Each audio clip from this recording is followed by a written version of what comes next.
अब परमात्मा के 27 भव शुरू होते हैं। हम ये जान चुके हैं कि जब भी पहली बार सम्यकत्व आएगा आपकी भव गिनती शुरू हो जाएगी। तो परमात्मा के सबसे पहले भव में उनको सम्यकत्व हुआ। अब वो हुआ और कब कब वो निकल गया वो देखेंगे, लेकिन पहले जिस वक्त उनको सम्यक दर्शन हुआ उसी भव से गिनती शुरू हो गई है।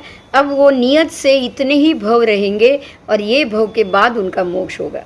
तो जो भी व्यक्ति की सम्यक दर्शन आ जाएगा जो भव में, वहाँ से उसकी भव गिनती शुरू हो जाएगी। पहले भव में पश्चिम महाविद्य क्षेत्र में प्रभु का नैसार नाम के एक ग्रामाधीश नामे वो कि कोई ग्रामाधीश के नौकर थे, बराबर एक नौकर थे वो, और नैसार नाम था उनका। और उस समय जंगल में वो काष्ठ लेने के लिए गए और मध्याह्न होने के समय पे वो भोजन करने के लिए आया। तो भोजन करने के लिए बैठे तो वो तब ये ऐसा कोई एक देव योग से उसी समय पे कुछ साधु रास्ता भूल चुके थे और जंगल में भटक रहे थे। वे साधु उनको दिखाई दिए, उन्होंने भी नैसार को देखा और देखकर बहुत खुश हो गए। चलो हम भटक रहे हैं, कोई मिला तो कोई, अब हम इसी से रास्ता पूछ लेते हैं। तो ये सोच के वो नैसार के पास आए। नैसार भी खुश हो गया कि अरे महात्मा पधारे हैं, चलो अब मुझे भोजन के साथ में भी किसी का लाभ मिलेगा, कोई मेरे साथ भोजन करेगा। तो वो भी बड़ा खुश हो गया। बड़े आदर से और हर्ष सत्कार करके नैसार ने उन मुनियों को आहार पानी के लिए पूछा और दान दिया, भोजन कराया। और भोजन कराने के बाद मुनियों को उसने नमस्कार किया और बोला कि आप आज मेरे महाभाग्य है जो मैंने आपको आहार पानी का आपने मुझे लाभ दिया है। तो अब बताइए आपको कोई मेरे लिए आज्ञा हो तो बताइए। अब मुनियों ने कहा कि भाई हम तो रास्ता भूल चुके थे, आप मिले, आपके साथ भोजन भी किया है, अब अगर आप हमें रास्ता बता दोगे तो अच्छा है। तो नैसार साथ में जाता है क्योंकि उसको तो रास्ता पता ही है। तो वो मार्ग में चलते चलो मैं आपको बता देता हूँ, वो साथ में चल रहा है। चलते चलते मुनियों ने भी उसको कुछ योग्य समझा क्योंकि उसी ने सामने से नैसार ने जो भी अहोभाव बताए थे उससे वो योग्य ही लगा।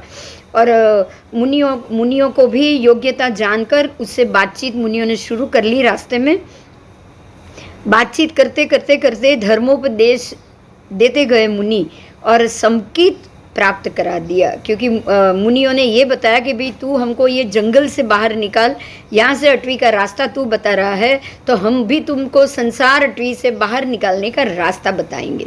अगर तुम्हें ये संसार अटवी से बाहर आना हो तो तुम जरूर ये रास्ते पे चलो। नैसार भी समय आ गया था, निमित्त तैयार हो चुका था। नैसार ने भी हाथ जोड़ के उनसे संसार अटवी से बाहर निकलने का रास्ता लिया और वहाँ पे उसको सबसे पहले नौकार मंत्र का दान मिला और नौकार मंत्र का स्मरण कराया। और नौकार मंत्र मुनियों ने उनको दिया और ये पाठ करने के लिए उसको रोज बोला। ये रोज अपने समय से नौकार मंत्र का स्मरण कर रहा है, पाठ कर रहा है। ऐसे करते करते अंत समय तक नौकार मंत्र स्मरण करने से वो मृत्यु को प्राप्त होने के बाद सौधर्म देवलोक में पल्योपम की आयु वाला देव बना। अब देखिए, अब ये नौकार के प्रभाव से वो एक पल्योपम की आयु वाला सौधर्म देवलोक में, पहले देवलोक में देव बना है। वहाँ से आयु पूर्ण करके तीसरे भव में, ये उनका दूसरा था, तीसरे भव में वो मरीचि नाम के नाम से भरत चक्रवर्ती के यहाँ पुत्र रूप में उत्पन्न हुए। अब वैराग्य, यहाँ भी वैराग्य प्राप्त हुआ। दादा आदेश, भरत चक्रवर्ती के 9 पुत्र थे तो 8 पुत्र ने भी दीक्षा ले ली थी। इसने भी दीक्षा ले ली पर दीक्षा ऋषभदेव भगवान के पास ली और स्थविरों के पास एकादशांगी का अध्ययन तक किया। 11 अंग, 12 अंग नहीं किए उसने, 11 ही अंग का अध्ययन किया। और जब वो एक दिन ग्रीष्म काल के ताप से, बहुत ही गर्मी थी और वो गोचरी लेने निकला होगा तो इतने ताप से उसके पैर पीड़ित हो गए, ये पीड़ित हो गया, तब शरीर पीड़ित हो गया। तब उसने सोचा कि भाई मेरे से अब ये संयम काल धारण मुश्किल हो रहा है, ये गर्मी मेरे से सहन नहीं हो रही है। तो ये सोच के उसने संयम धारण करना दुष्कर है मेरे लिए, तो मैं ऐसे संयम तो नहीं कर पाऊँगा। तो ये सोच के उसने मध्य का रास्ता निकाला है और कष्टमय जीवन मेरे से नहीं बीतेगा, तो सर्वथा तो मैं ये वेश परित्याग नहीं कर सकता, पर मैं एक अलग से वेश जरूर धारण करूँगा। ये सोच के उसने एक नूतन वेश निर्माण किया। और ये समझकर कि साधु तो मन वचन काया से त्रिदंड रहित होता ही है, लेकिन मैं ऐसा नहीं हूँ, इसलिए उसने त्रिदंड का चिन्ह ले लिया, हाथ में त्रिदंड धारण कर लिया, बराबर, एक त्रिदंडक रख लिया। और द्रव्य भाव से मुंडित साधु रहते, पर मुझे मुंडन नहीं करना है। जो जो कष्टदायक था वो सब उसने छोड़ दिया, उसने मुंडन करना छोड़ दिया। सिर पर चोटी रख ली, देखिए उसने सिर पर चोटी भी रखी है।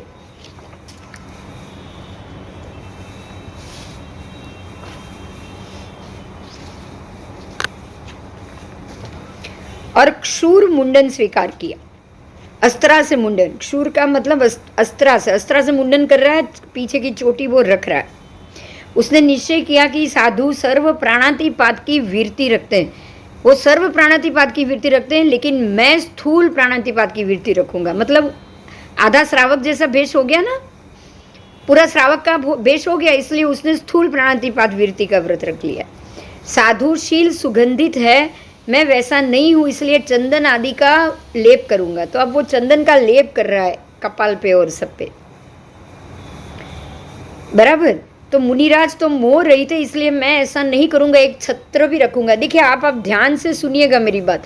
क्या आपको नहीं लग रहा कि ये आज के जो शंकराचार्य जी या ये जो हिंदू साधु सनातनी साधु है उनके जैसी आपको ये पूरी वक्तव्यता नहीं लग रही? बताओ।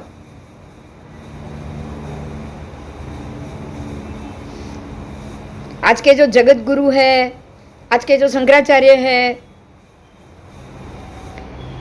लग रहा है कि नहीं? लग रहा है। हाँ लग रहा है। और आदेश्वर भगवान के समय में ऐसे कोई और धर्म गुरु थे, ये भी तो कहीं आया नहीं, बराबर बराबर। तो ये बाद में ही हुए ना। तो मरीचि ने ये रास्ता निकाला, ऐसा नहीं लग रहा है? मरीचि ने ये रास्ता निकाला। देखो घर रखना, फिर छत्तर रखना और चोटी रखना, बाकी का अस्त्रा से बाकी का दाढ़ी मूछ और बाकी मुंडित करना, और पग में वो चप्पल या पावड़ी पहनना, ये सारा उसी का ही लग रहा है ना? बताओ। मुनि नंगे पैर रहते हैं, लेकिन मैं तो पैरों में जूती भी रखूंगा। मुनि कषाय रहित होते हैं, पर मैं वैसा नहीं हूँ, इसलिए मैं मेरे पास काषाय वस्त्र रखूंगा। काषाय वस्त्र मतलब कि अलग अलग रंग बिरंगी ऐसे वस्त्र। मुनि स्नान से रहित है, लेकिन मैं स्नान भी करूंगा रोज, मैं तो परिमित जल से स्नान किया करूंगा। इस प्रकार से उसने अपनी बुद्धि से, मरीचि ने परिव्राजक का वेश कल्पित कर लिया। ये परिव्राजक वेश है, और यही सनातन धर्म के साधुओं की यहाँ से ही टीम शुरू हुई, क्योंकि उससे पहले तो आदिनाथ भगवान थे और उनके ही दीक्षित साधु थे, बराबर। और उससे पहले तो युगलिक काल था, है ना? तो ये साधु परंपरा या ये परंपरा जो आज हम देख रहे हैं, जैसे कि ये स्वाध्यायी देख रहे हैं, जैसे कि ये आपको संत महात्मा हिंदू समाज के दिखाई दे रहे हैं, बिल्कुल इसी प्रकार की वेशभूषा के है ना? तो ये यहीं से शुरू हुआ है, ऐसा स्पष्ट रूप से दिखाई देता है। आओ आगे। अब नए वेशधारी को देखकर अनेक मनुष्य उसके पास जाकर उससे धर्म पूछने लगे। अब धर्म भी तो कौन सा धर्म है, क्योंकि आदिनाथ भगवान से तो ये अलग हो चुका है। तो मरीचि ने उन लोगों के समक्ष साधु धर्म की व्याख्या करता है। उपदेश शक्ति बलवती होने से अनेक राजपुत्रों को प्रतिबोधित करके भगवान को शिष्यतया प्रदान करता है, और प्रभु आदिनाथ स्वामी के साथ ही विचरता है। अब जो भी उसके पास आता है सबको भेजता तो वो भगवान के पास ही है, शिष्य तो वो भगवान का ही बना रहा है और भगवान के साथ ही विचरण कर रहा है। देखिए कैसा कैसा कर रहा है वो, देखिए साधु धर्म की व्याख्या भी कर रहा है, बोलने में मास्टर है वो, बोलने में उसकी स्पीच बहुत अच्छी है। तो उपदेश बराबर देता है और वहाँ पे भेजता है सबको। शिष्यवृत्ति तो वो भगवान की ही बढ़ा रहा है। एक समय प्रभु अयोध्या में समवसरण में बैठे थे। वंदन करने के बाद भरत ने ऐसा पूछा भगवान से, भरत चक्रवर्ती जी ने, कि भाई स्वामी प्रभु, आप ये सभा में कोई ऐसे मनुष्य दूसरे हैं जो इस भरत क्षेत्र में आपकी तरह ही तीर्थंकर होने वाले हैं? इस 24 में से कोई तीर्थंकर होगा आपकी तरह ही? यहाँ कोई ऐसा जीव है ये सभा में? तब भगवान ने जवाब दिया कि तेरा पुत्र मरीचि इस वर्तमान अवसर पीढ़ी में वीर नाम के 24वें तीर्थंकर होने वाला है। और ये मात्र तीर्थंकर ही नहीं, विदेह क्षेत्र में मुका राजधानी में प्रिय मित्र नामक चक्रवर्ती भी होगा। ठीक है, और इस भरत क्षेत्र में प्रथम वासुदेव भी होगा। देखिए ये जो है परमात्मा महावीर स्वामी का जीव सब कुछ बना है। देखिएगा, ये तीर्थंकर भी बने हैं, ये चक्रवर्ती भी बने हैं, ये वासुदेव भी बने, बराबर। महाविदेह क्षेत्र में वो चक्रवर्ती बने, मुका राजधानी में प्रिय मित्र नाम के चक्रवर्ती बने, और यहाँ पे वो वासुदेव बने। वासुदेव का नाम था ना, वासुदेव का नाम याद आ रहा है?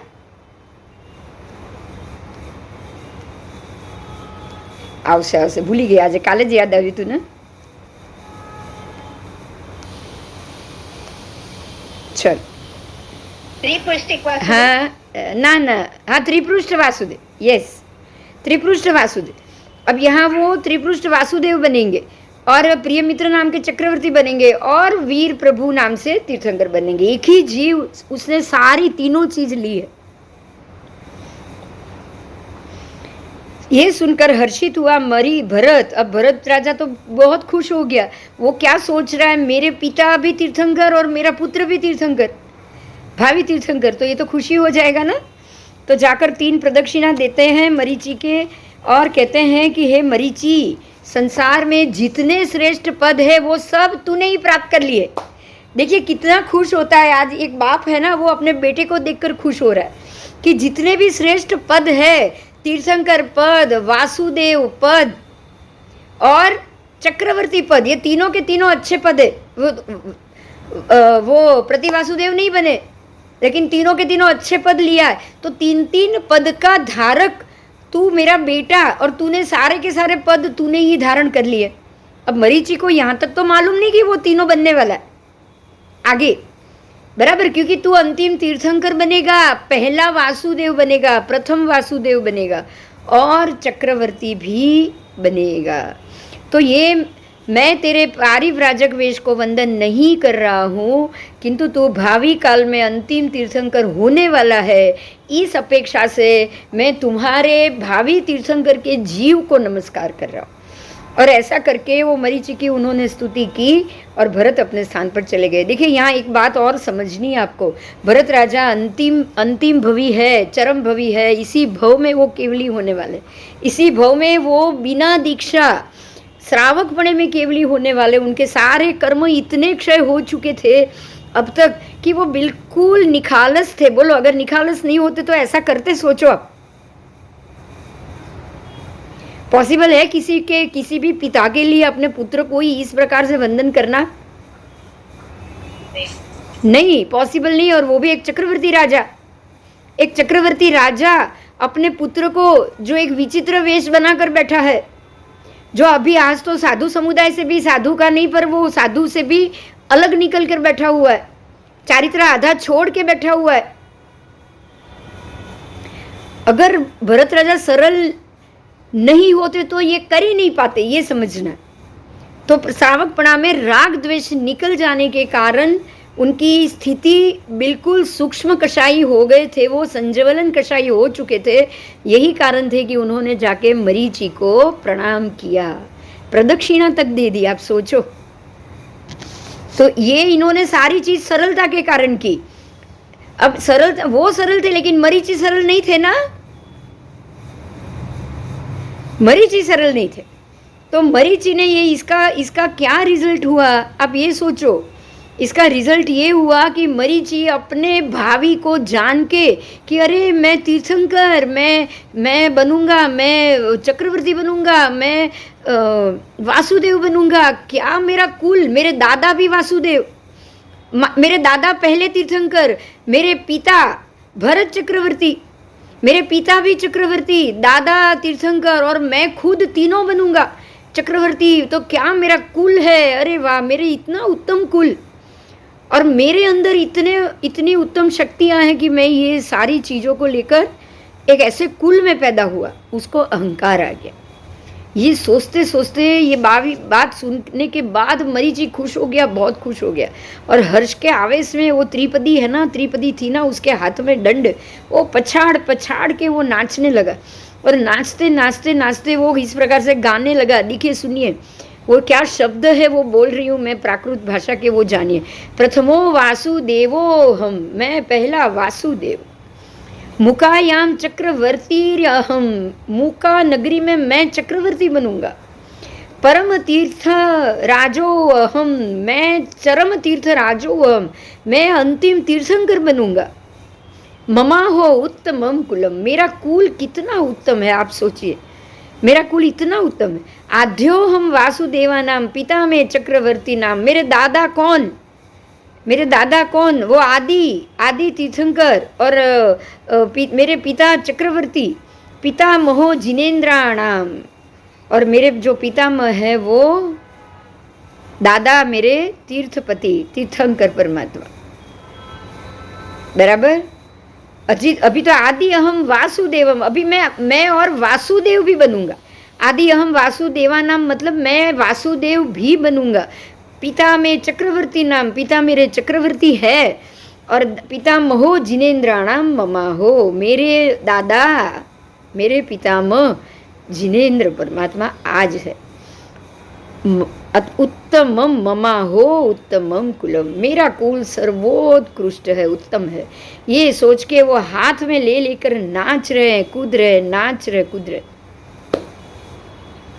और वो भी और उन्होंने क्या सोच लिया वो भी सुनिए। मैं पहला वासुदेव, सब में पहला, हम लोग सबसे आगे पहले कुल में, बराबर, मेरा कुल सब में पहला है, मैं पहला वासुदेव बनूंगा, मैं पहला मुका नगरी में चक्रवर्ती बनूंगा, मैं अंतिम तीर्थंकर भी बनूंगा, और इसलिए मेरा कुल सर्वोत्तम, पहला भी मैं और अंतिम भी मैं, वासुदेव पहला में, अच्छा पहले तीर्थंकर भी मेरा कुल वाले, मेरे पितामह दादा, वासुदेव में पहला मैं, चक्रवर्ती में मेरे पिता पहले, समझ में आ रहा है, मेरे पिता पहले चक्रवर्ती, वासुदेव में मैं पहला, और तीर्थंकर में मेरे दादा पहले। देखिए वो कुल का अहंकार कैसे कर रहा है, हर जगह मेरे कुल को ही प्राधान्यता मिली और मेरा ही कुल पहले पहले पहले आया। अब देखिए यहाँ समझने की क्या बात है पता है, बाय, समझने की बात ये है कि जो कुल के लिए वो अहंकार कर रहा है, वो कुल ऋषभदेव के उत्पन्न होने पे तो हुआ है, ये कुल शाश्वत तो है नहीं, बराबर बराबर। उससे पहले तो यहाँ पे युगली काल चल रहा था, मनुष्य काल हुआ ऋषभदेव भगवान के बाद, तभी तो ये कुल चालू हुआ, इक्ष्वाकु कुल, इक्ष्वाकु वंश। तो यहाँ हमारे लिए यही समझना है कि जब कुल ही शुरू होता है और बंद होता है, यानी कि कुल ही सनातन नहीं है, कुल ही हमेशा के लिए शाश्वत नहीं है, तो किस चीज का अहंकार करना, समझ में आ रहा है। अब मरीचि का अहंकार व्यथा है कि नहीं? हाँ। इसकी जगह नमो तीर्थस होता तो क्या होता, बोलो। इसकी जगह, हाँ, इसकी जगह उसने ऐसा सोचा होता कि तीर्थंकर परमात्मा भी मेरे पिता भी बने हैं, मैं भी बनूंगा, मतलब कि इस तीर्थपति में बाकी की दूसरे तीर्थंकर हो रहे, उसमें हम लोगों को मौका मिला, उसके लिए तीर्थपति को, तीर्थंकर परमात्मा को नमस्कार करूं, तो बोलो ये अभिमान लगता ही नहीं उसको। ये अभिमान अहंकार की जगह अनुमोदना हो जाती कि नहीं तीर्थपति की? हाँ। उल्टा हो जाता ना, पुण्य बंद हो जाता ना, उसकी जगह पाप का बंद। हाँ, આટલો બહુ ફરવું જ ન પડે. હા, આટલો બહુ ફરવું જ ના પડત અને ઉપર સે અનુમોદના થઈ ગઈ હોત તો કદાચ એને ભવે નીકળી ગયા હોતે. પણ પેલા 27 ભવ મંડાઈ ગયેલા છે ને આગળ, હા એટલે હવે આ નવો કર્મબંધ થયો. 27 ભવ બાંધ્યા પછીનો કર્મબંધ છે આ. 27 भव नक्की हो गए, सम्यक दर्शन हो गया, तो सम्यक दर्शन में 27वां भव अंतिम महावीर स्वामी तक उनको एक कोड़ा कोड़ी सागरों पर घूमना है कि नहीं? હા इसके लिए ये निमित्त बना. नहीं तो ऐसा निमित्त होता? सोचो आप, નહીં. ऐसा निमित्त ही नहीं होता. अब 27 भव तक तो उनको इतने भव तो बाकी के लेने थे, उसमें से वासुदेव का भी लेना है. अब वासुदेव का लेने के बाद तो नारकी में जाना पड़ेगा.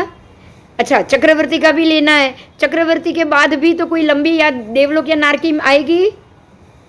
चक्रवर्ती में नारकी आएगी क्योंकि मोक्ष तो होगा नहीं. प्रिय मित्र, चक्रवर्ती के बाद નહીં. मोक्ष तो होगा नहीं, तो नारकी आएगी ना. હા तो इतने लंबे घूमने के लिए उन्होंने ये मद किया है और यहाँ सम्यकत्व छोड़ा है. या दो चीज हुई, एक तो मद हुआ, दूसरा सम्यक दर्शन भी गया. ગયા. चलो, इस प्रकार से वासुदेव में मैं पहला, चक्रवर्ती में मेरे पिता पहले, तीर्थंकरों में मेरे दादा पहले, तो इसलिए मेरा कुल सर्वोत्तम है. इस प्रकार से कुल का मद करने से मरीचि ने नीच गोत्र कर्म बांध लिया. बराबर.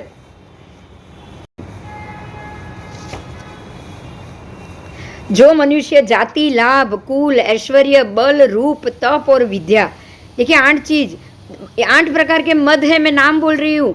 जाति मद, लाभ मद, कुल मद, ऐश्वर्य मद, बल मद, रूप मद, तप मद और विद्या मद. देखिए विद्या का भी मद चढ़ता है, अभिमान नहीं करना चाहिए. बराबर. जाति का तो बिल्कुल नहीं. हम मनुष्य बने हैं, हम जैन हैं इसलिए सबसे बेस्ट है, बाकी सारे हिंदू विंदू सब ठीक है, मुसलमान तो बिल्कुल बेकार. ऐसा कभी नहीं सोचना है हमको.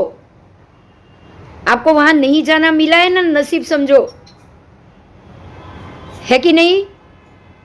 હા पर जैन का मद नहीं होना चाहिए, ऐसे लाभ मद भी नहीं होना चाहिए. देखो सारी चीज मुझे ही मिल रही है, तुम लोग तो बिल्कुल भी पुण्यशाली हो ही नहीं, तो ये भी मद हो गया. कुल मद, मेरा ही कुल श्रेष्ठ.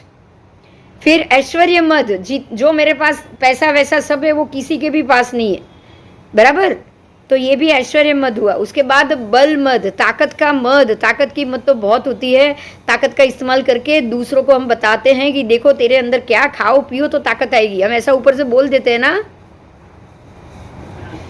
ये तो बार बार बोला जाता है. तो बल मद तो बिल्कुल नहीं करना है. रूप मद, भाई मैं सुंदर हूँ तो ये चीज मुझे ही मिलनी चाहिए, और अगर मिल गए, आप मिस वर्ल्ड बन गए तो आप और ऊपर चलो, बाकी सबको तुच्छ समझो, तो ये रूप मद हो गया. फिर तप मद, तप किया है, कर रहे हो, अगला नहीं कर रहा है उसको बोलो, आप ये नहीं कर रहे हो, ये शुरू करो, ये क्यों नहीं हो रहा है. देखिए हर एक की एक मर्यादा होती है. मर्यादा में खास ये मर्यादा होती है कि आपकी शरीर की अनुकूलता होगी तो ही तप हो पाएगा, नहीं तो नहीं हो पाएगा. बराबर. બરાબર. शरीर की प्रतिकूलता होगी तो वो व्यक्ति तप नहीं कर पाएगा. तो इस चीज को तप करने वाले को खास समझना चाहिए, है ना. और विद्या मद, विद्या मद में तो कब गिर जाएंगे नहीं पता. ज्ञानावरण उसी को लगेगा जो ज्ञानी है, समझिएगा. विद्या है तो जो सवाल पूछने में आए उसका जवाब उसको देना ही पड़ेगा. परमात्मा ने गोशालक जानकर भी कि ये व्यक्ति अयोग्य है या ये तेजोलेशिया का गलत उपयोग करेगा, फिर भी तेजोलेशिया सिखाई, फिर भी तेजोलेशिया की रीत उसको बताई. उनके ऊपर ही प्रयोग हुआ ना बाद में. હા हाँ, फिर भी उन्होंने सिखाई, क्योंकि ज्ञानी का ये धर्म है. अगर पता है तो बताओ. इस प्रकार से 8 मद, जो भी ये 8 मद करता है उसे भवांतर में जो चीज का उसने मद किया हो वो वस्तु उसको हीन ही प्राप्त होगी. इतना याद रखिएगा.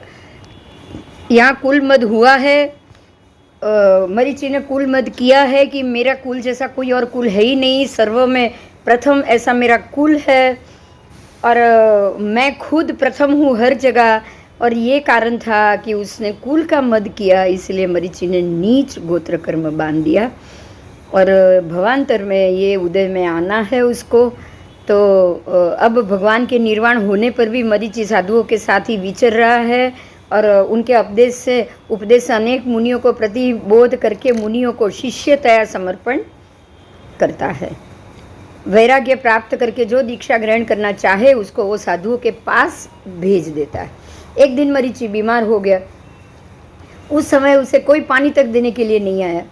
तो तब उसने सोचा कि देखो, इतने परिचित होने पर भी ये साधु मेरे प्रति बेपरवाह है। सबको मैंने वैराग्य, मेरे पास आए थे, वैराग्य हुआ, मैंने उनको साधुओं के पास भेजा, उधर दीक्षा देने के लिए भेजा, और आज मेरे पास कोई नहीं है। और जब अब मैं अगर निरोगी जब भी मैं हो जाऊँ, अब मेरे पास कोई भी आएगा उसको मैं मेरे पास ही रखूँगा, मैं वहाँ नहीं भेजूँगा। ऐसा वो सोच रहा है। और सोचते सोचते सोचते एक दिन, कुछ दिन बाद वो निरोगी तो हो गया था।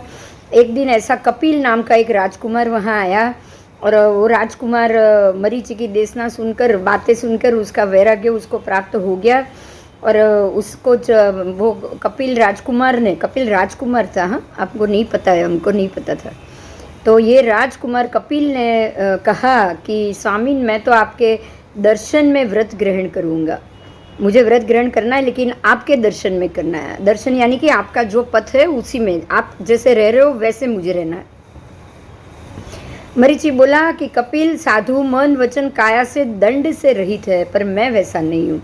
साधु सारे दंड से रहित है, तीनों मन दंड, वचन दंड, काया दंड से रहित है, पर मैं वैसा नहीं हूँ, मेरे पास तीनों दंड है इत्यादि। मरीचि ने अपनी समस्त त्रुटियाँ बताई है। बताई ऐसा नहीं बताया, बताई भी है। और भारी कर्मी कपिल भी भारी कर्मी था, वो उनके साथ ही रहना चाहता था। ये भी तो हम जानते हैं, कर्मबंध था, ये गौतम का ही जीव था। प्रभु महावीर जो बनने वाले थे तब जो गौतम प्रथम शिष्य उनके गणधर थे वही जीव था। ये दोनों जीव एक दूसरे को छोड़ने वाले नहीं थे, ये निमित्त था। बराबर,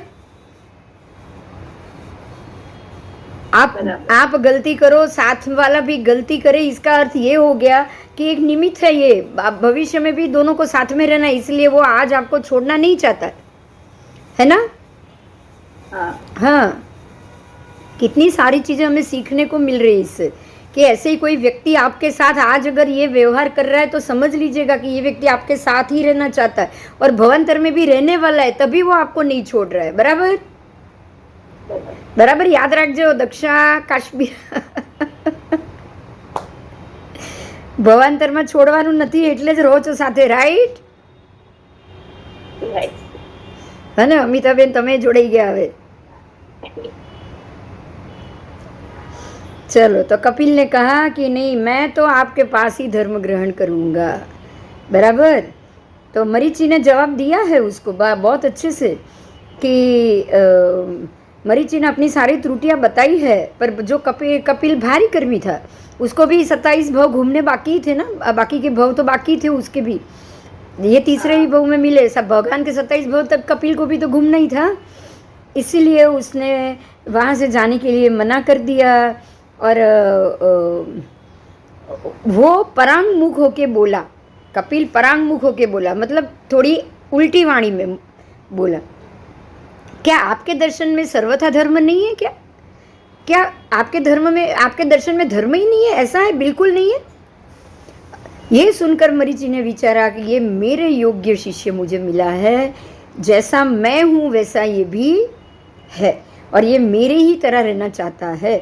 इसीलिए मरीचि ने यहाँ पर उसको जवाब दिया है कि कपिल, जैन दर्शन में भी धर्म है और मेरे दर्शन में भी धर्म है।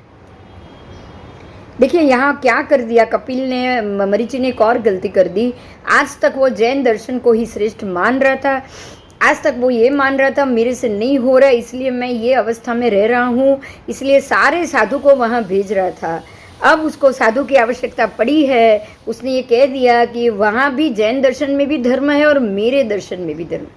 तो अब आपको यह हमारे लिए बहुत क्लियर है कि वो ये जैन दर्शन था तो अन्य दर्शन यहीं से शुरू हुआ है। बराबर, बराबर। बराबर। तो ऐसी उत्सूत्र प्ररूपणा की, उसने उल्टी प्ररूपणा की कि हाँ वो भी धर्म है, यहाँ भी धर्म। तो ये उत्सूत्र प्ररूपणा हो गई, मतलब कि दोनों में धर्म तो संभव नहीं है ना। ये जो जिस प्रकार से मरीचि रह रहा है वहां धर्म कहाँ है? अगर वहां भी धर्म होता तो भगवान भी ऐसे नहीं रहते क्या, बताओ?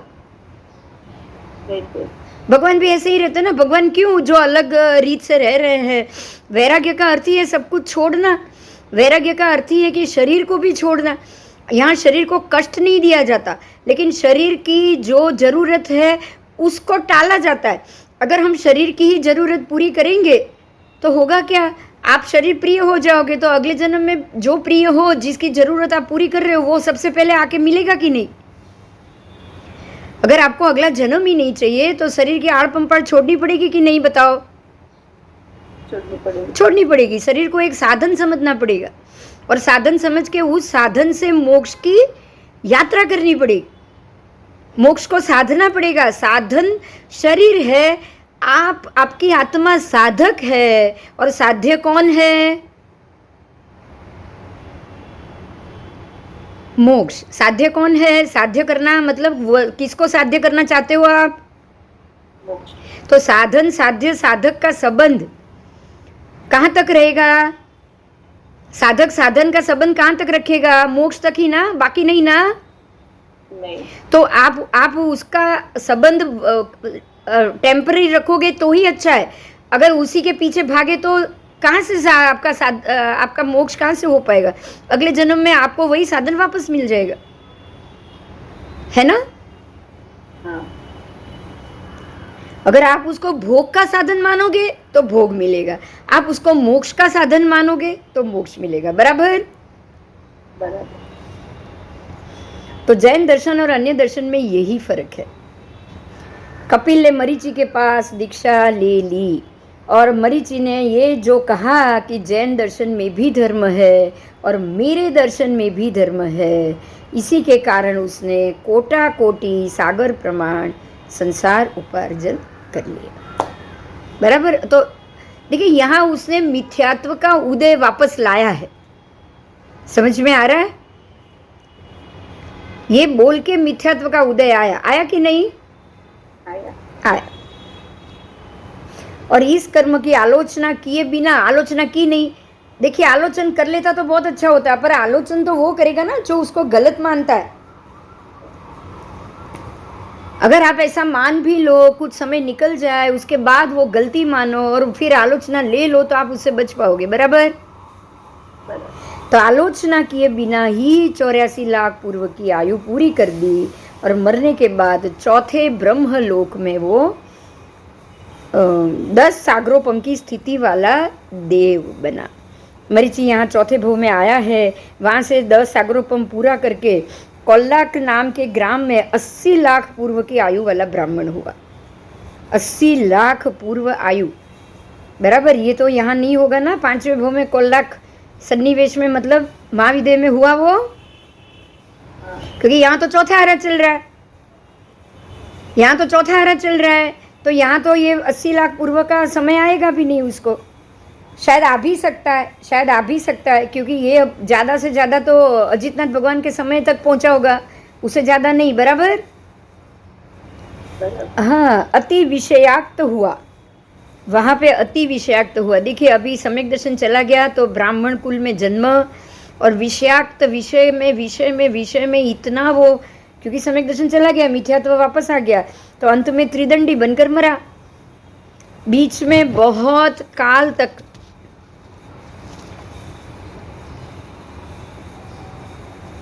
वहाँ से छठे भव में स्थूणा नगरी में 72 लाख पूर्व की आयु वाला पुष्प नाम का ब्राह्मण हुआ। देखो अब यहाँ से 5वें भव से आयु पूर्ण करने के बाद वो छठे भव में वापस ब्राह्मण ही हुआ है और त्रिदंडी होकर ही मरा है।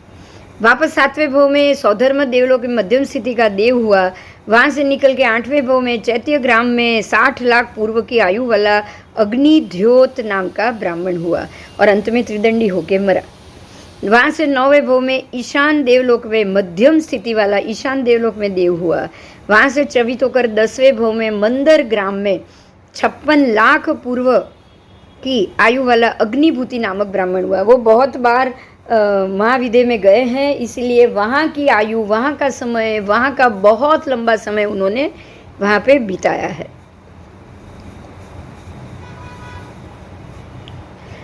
बराबर। वहाँ से 9वें भव में ईशान देवलोक में मध्यम स्थिति वाले देव हुए।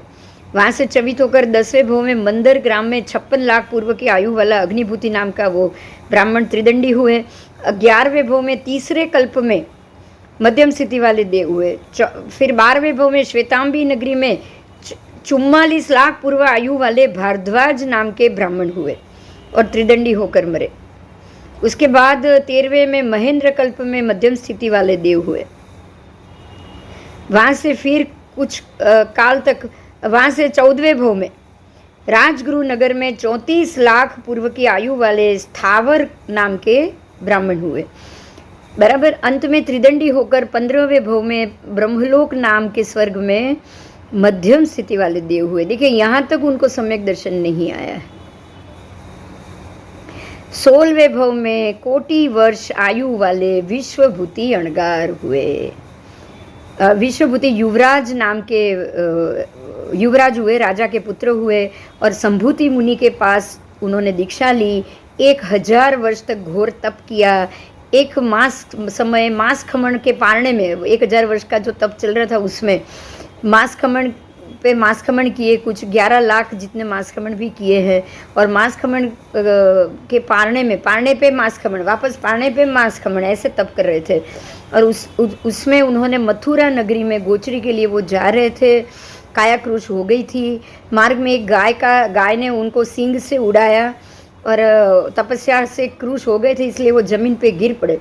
ये देखकर वहाँ पे विशाखा नंदी नाम से उसके चाचा के लड़का शादी करने के लिए वहाँ आया था और वो उसने देखा कि अरे ये मेरा पितराई भाई जो दीक्षा लेकर बैठा है, वो उसको गाय ने उड़ा दिया। तो वो हंसा, जोर से हंसा और हंसते हुए ये बोला कि देखो देखो कैसा क्रूश हो चुका है, दीक्षा लेके क्या फ़ायदा किया, देखो मैं कैसा अलमस्त हूँ, संसार में रहा हूँ। तो इस प्रकार से उसने मजाक बना दिया, उसका उपहास्य अट्टहास्य करके उसका उपहास किया, मजाक बनाया।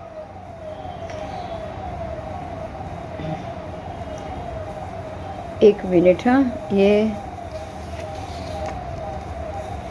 उससे गुस्से में आकर विश्वभूति अणगार ने गाय को 2 सींग से पकड़ के जोर से आकाश में घुमाया और ये नियाणा बांध लिया उसी वक्त कि मैंने आज तक जो भी तप किया है उसके प्रभाव से मुझे अतिशय बल मिले।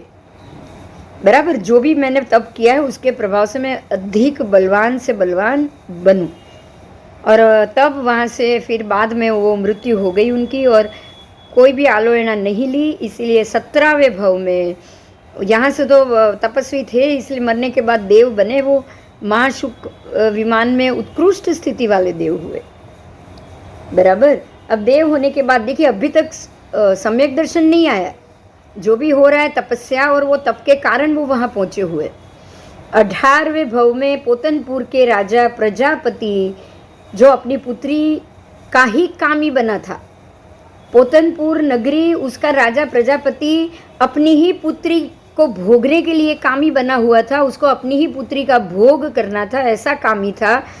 उसकी पत्नी रूप मृगावती पुत्री की कुक्षी से 84 लाख वर्ष की आयु वाला त्रिपुरुष्ट नामक वासुदेव बना। देखिए कितना आपको समझने जैसा है कि ये जिसने जन्म लिया है उसका पिता खुद अपनी ही बेटी का भोगी, और ऐसे पुत्र को ऐसे कामी बना था। उसकी पत्नी रूप मृगावती पुत्री, मतलब कि उसका जो जन्म हुआ है ना, समझने जैसा है वो। अब कैसे बताऊं मैं कि बाप ने बेटी से शादी की, पोतनपुर का राजा है वो और प्रजापति नाम है, उसने अपनी बेटी मृगावती से शादी की। ध्यान से सुनो, अपनी ही पुत्री से उसने विवाह रचाया और वो पुत्री से पुत्र का उत्पन्न होना, ये है प्रति वासुदेव, त्रिपृष्ठ नाम के वासुदेव। ये कौन बने? त्रिपृष्ठ वासुदेव।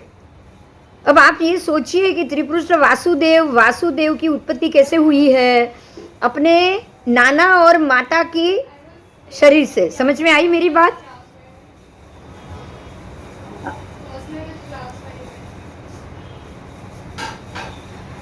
चौरासी लाख वर्ष की आयु है उसकी, 84 लाख वर्ष।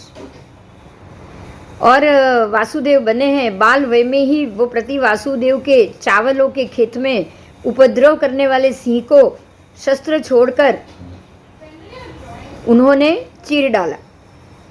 बाल वय में ही वो जो सिंह को मारा था ना, 2 हाथों से चीरा था ना, वो बाल्य वय में ही किया था। और तब जो सारथी थे वो भी कपिल का ही जीव था, बराबर? और क्रम से उन्होंने वासुदेव पद भी प्राप्त किया 3 खंडों को जीत के।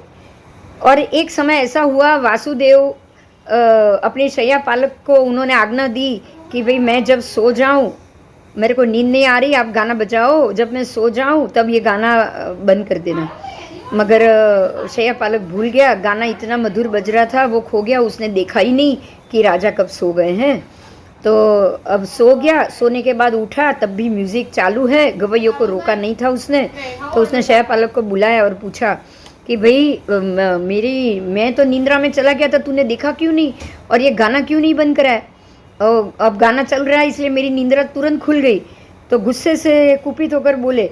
तब वो बोला कि अरे गवैया को तूने रोका नहीं है, हमारी आज्ञा से भी तुझे संगीत अधिक प्रिय लगा। ऐसे गुस्सा आया उसको, बहुत गुस्सा आया।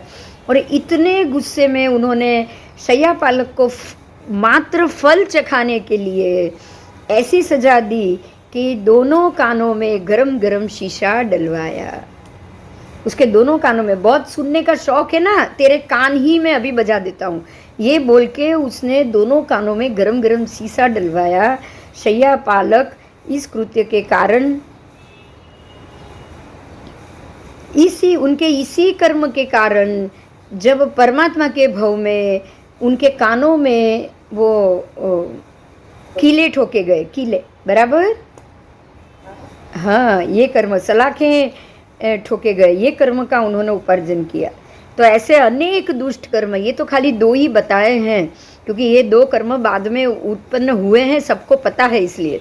बाकी अनेक दुष्ट कर्म कर करके वो 7वीं नरक में जन्म लिया उन्होंने। सोचो आप, हर एक वासुदेव 7वीं नरक में नहीं जाते, लेकिन ये वासुदेव ही ऐसे ही दुष्ट थे, क्योंकि सम्यक दर्शन था ही नहीं ना, सम्यक दर्शन था ही, आया भी नहीं, निमित्त भी नहीं बना, इसीलिए वो 7वीं नरक, कृष्ण भी 7वीं में ही जाने वाले थे।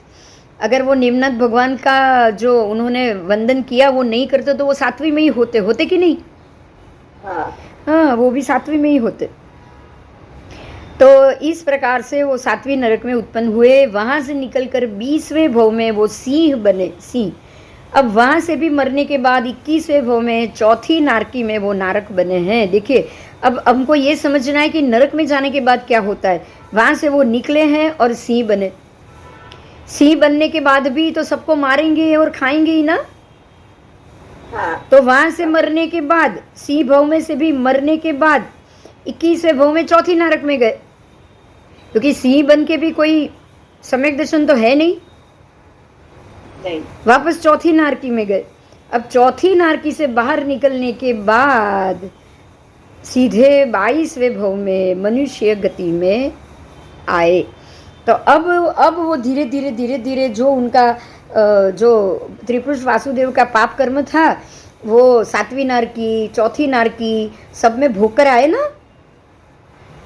हाँ, और बाकी तिर्यंश गति में जो भोगते हैं वो उसका इतना बंद नहीं पड़ता है, क्योंकि वो तो भव के रिलेटेड उनको ऐसे कर्म करने हैं ना। बोलो, अब अगर कोई तिर्यंश में आप जाओ, सम्यक दर्शन हो जाए तो आप अन्न पान सब छोड़ दोगे, लेकिन नहीं होगा तो जानवरों को मारोगे, तो वो तो उनका काम है ना, उनका आहार है, उसके बगैर वो कुछ खा पाएंगे? बताओ, नहीं। ये उनकी नैसर्गिक स्थिति है, इसलिए उतने कर्म नहीं चढ़ते। आओ, तो इसके बाद वो मनुष्य गति में आए और 23वें भव में, 22वें भव में भी मनुष्य जन्म मिला, 23वें भव में मुका राजधानी में धनंजय राजा की, अब ये यहाँ चक्रवर्ती बने हैं।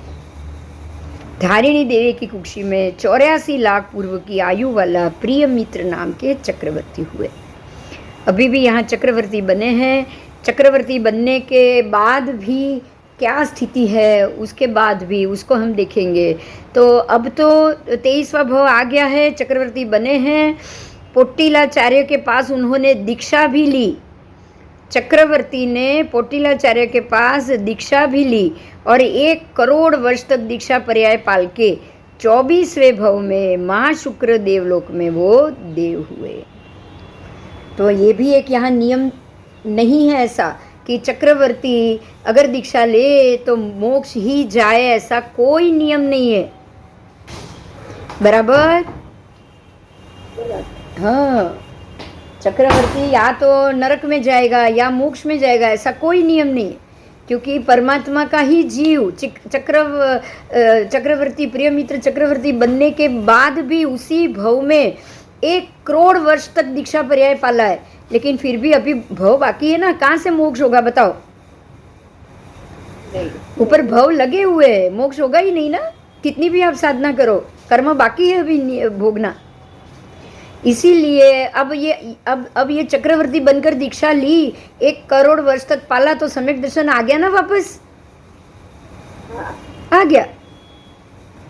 अब वो यहाँ से इतना सम्यक दर्शनी बन के इतने वर्ष दीक्षा पर्याय का पालन करके 24वें भव में महाशुक्र देवलोक में देव हुए। बराबर? शुक्र देवलोक है, महाशुक्र देवलोक 7वां देवलोक है ये, और वहाँ पर वो देव बने हैं। वहाँ से निकलकर भरत क्षेत्र की छत्रिका नगरी में जीत शत्रु राजा की भद्रा नाम की रानी की कुक्षी में 25 लाख वर्ष की आयु वाले नंदन नाम के पुत्र बने। अभी भी यहाँ भगवान का 25वां भव है और वो भी 25 लाख वर्ष की आयु। अब 25 लाख की वर्ष की आयु और भरत क्षेत्र, तो ये कोई ना कोई तीर्थंकर परमात्मा का ही काल है ना, है ना? अब ये कौन सा काल है वो ढूंढ लेना चाहिए हमको, कि जहाँ 25 लाख वर्ष की आयु होती थी।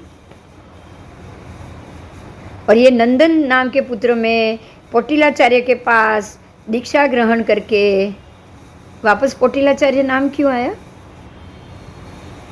ऐसे यहाँ भी पोटिलाचार्य होंगे, वहाँ भी पोटिलाचार्य थे और यहाँ भी पोटिलाचार्य होंगे।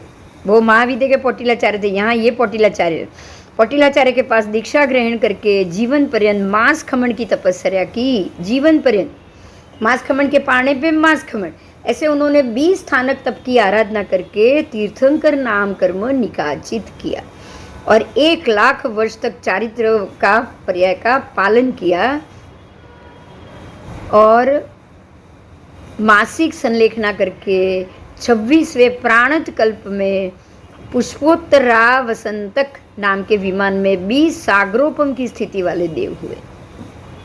बराबर?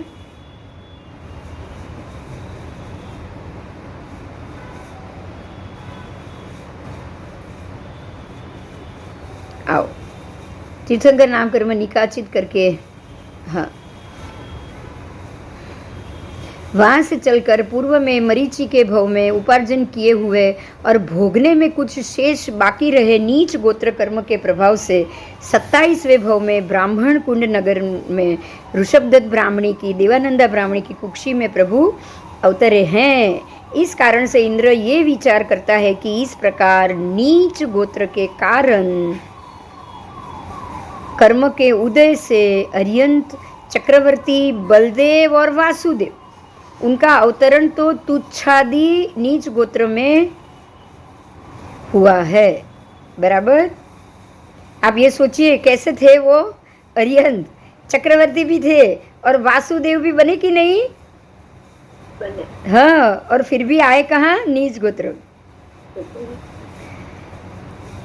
और नीच गोत्र में हुआ है, होता है और होगा। ठीक है, तो पूर्वोक्त उत्तम पुरुष भूत वर्तमान और भविष्य काल में माता के गर्भ में आए और आएंगे, लेकिन उन कुलों में योनि द्वारा उनका जन्म ना हुआ, ना होता है, ना कभी होगा। इनका जन्म योनि द्वारा कभी नहीं होता है, ये समझना है। वो वहाँ सीधे अवतरण करते हैं, बराबर। अब श्रवण भगवान महावीर प्रभु जम्बू द्वीप में भरत क्षेत्र में ब्राह्मण कुंड ग्राम नगर में ऋषभदत्त भगवान की स्त्री देवानंदा की कुक्षी में गर्भतया उतरे हैं। इसलिए देवताओं के इंद्र राजा शक्रेंद्र का ये आचार है, भूत वर्तमान भविष्य इंद्रों का ये कर्तव्य है। उस प्रकार से स्वरूप वाले अंत्य तुच्छादि कुलों से अरिहंत आदि महान पुरुषों को उस प्रकार के उग्र भोग राजन्य उत्तम कुल जाति वंश में लाकर रखना। इसलिए अपने कर्तव्य के अनुसार मुझे भी ऋषभदेव स्वामी के वंश के क्षत्रियों में विख्यात ऐसे काश्यप गोत्रीय सिद्धार्थ राजा की वासिष्ठा गोत्रीय पत्नी त्रिशला की कुक्षी में प्रभु महावीर को रखना चाहिए। देखिए, ये उनको ये ख्याल आया। और जो त्रिशला क्षत्रियाणी का पुत्री रूप में जो गर्भ है, उसको वहाँ से लाकर जालंधर गोत्रिया देवानंदा की कुक्षी में रखना चाहिए। ये उनको ये ख्याल आया, बराबर। इस प्रकार का विचार करके इंद्र अपने सेनापति हरिणी गमेशी देव को बुलाते हैं और मन में जो संकल्प हुआ उसका आद्योपांत बराबर उसी प्रकार से उसको बताते हैं और कहते हैं कि आप जाओ और देवेंद्रों का ये कर्तव्य है, इसलिए तू जा, देवानंदा ब्राह्मणी की कुक्षी से भगवान को ले और क्षत्रिय त्रिशला क्षत्रियाणी के गर्भ में रख, और वहाँ से जो स्त्री रत्न है, स्त्री का गर्भ है, उसको वहाँ से ला और देवानंदा ब्राह्मणी के गर्भ में रख दे। तो इस प्रकार से हरिण गमीशी देव उत्सुकता से, बड़ी उत्सुकता से उनकी आज्ञा मानते हैं। विनय पूर्वक हाथ जोड़कर जैसी देवज्ञा कहकर दौड़ के वो उनके वचन को स्वीकार करते हैं। ईशान कोण में जाके अपना वैक्रिय शरीर बनाते हैं, असंख्य योजन प्रमाण दंडाकार करके उसको विशेष, उसके नीचे विशाल पुद्गल जीव प्रदेश के पुद्गल समूह को वो बाहर निकालते हैं। और वैक्रिय शरीर बनाने के लिए, ये वैक्रिय शरीर कैसे बनाया जाता है उसका विवरण है, हम कल करें। हाँ, કેટલા વાગે કાલ કેટલા વાગે લઉં બોલો? તમારે તો